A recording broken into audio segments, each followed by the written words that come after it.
जय बाबा मोहन की आप सभी को। आशा करती हूँ आप सब ठीक ठाक होंगे, कुशल मंगल होंगे। आज हम इस वीडियो में बताने वाली हूँ कि बाबा मोहन की पूजा पाठ कैसे करें और घर में रह के उनके कर्म कैसे करें। सुबह को जल्दी उठ के नहा के साफ कपड़े पहने, यानी कि धुले हुए। बाबा मोहन की जलहरी भरनी चाहिए, यानी कि पक्षियों को पानी रखना चाहिए रोज़, साफ़ पानी, और पंछियों को दाने भी डालने चाहिए। ये भी बाबा का बहुत बड़ा कर्म होता है। फिर पूजा घर को साफ़ सुथरा करके बाबा की चौकी पर कपड़ा बिछा लेना चाहिए, लाल रंग का या पीले रंग का। फिर बाबा चौकी सजाने के बाद बाबा मोहन को दंडवत नमन करना चाहिए, प्रणाम करना चाहिए, उनसे गलती की क्षमा याचना करनी चाहिए।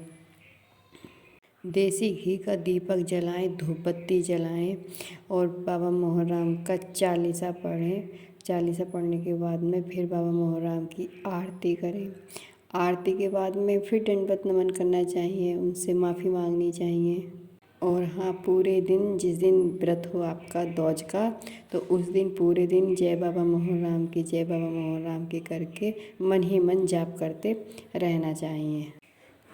आटा भून के उसका कसार बना लेना चाहिए और उसमें थोड़ी सी शक्कर या बूरा मिला के चींटियों को भी जमाना चाहिए।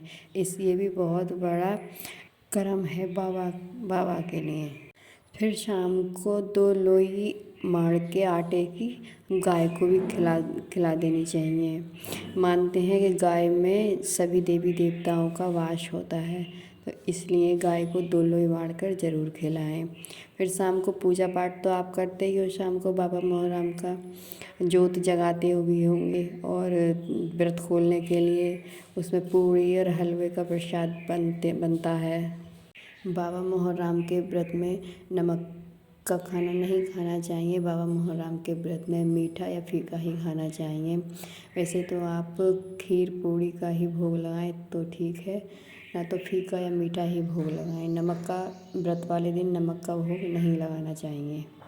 अगर आपने श्रद्धा भक्ति के साथ में ये व्रत दौज का बाबा का आपने कर लिया और बाबा के ये कर्म आपने कर लिए, तो यकीन मानो बाबा की मेहर आप पर दूसरे दौज से ही होने लगेगी।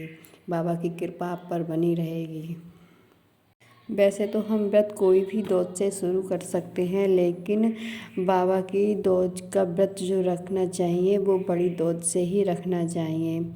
जो पूर्णिमा के बाद आती है उस दौज से ही, बड़ी दौज होती है, उससे ही व्रत रखना चाहिए। बाबा की दौज 1 महीने में 2 बार आती हैं, छोटी और बड़ी।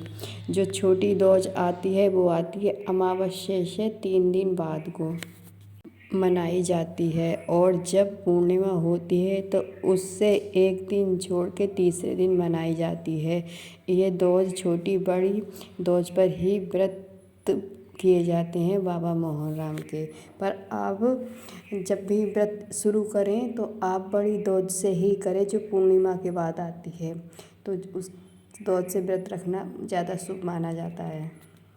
बड़ी दौज का जब आप व्रत करो तो कंडी वाली जोत करनी नहीं भूलना। शाम को या सुबह में कंडी वाली जोत ज़रूर करनी चाहिए। यकीन मानो, अगर आपने श्रद्धा भक्ति से ये बाबा के कर्म कर लिए ना, तो आपको दूसरे दौज से ही, यानी कि दूसरे व्रत से ही बाबा का मेहर आप पर होने लगेगी, आपका बाबा का चमत्कार दिखने लगेगा। मैं तो बस यही चाहती हूँ, बाबा जो मेहर आपने मुझ पर करी है वो अपने सभी भक्तों पर करना। जय बाबा मोहन की। मेरा वीडियो अगर अच्छा लगा हो तो लाइक कमेंट ज़रूर करना, सब्सक्राइब भी कर लेना। जय बाबा मोहन की। आशा करती हूँ आपको ये वीडियो अच्छा लगा होगा। जैसा भी आपको लगा है कमेंट करके मुझे ज़रूर बताइएगा, ताकि मैं और अच्छे से आपके बीच जानकारी दे सकूँ।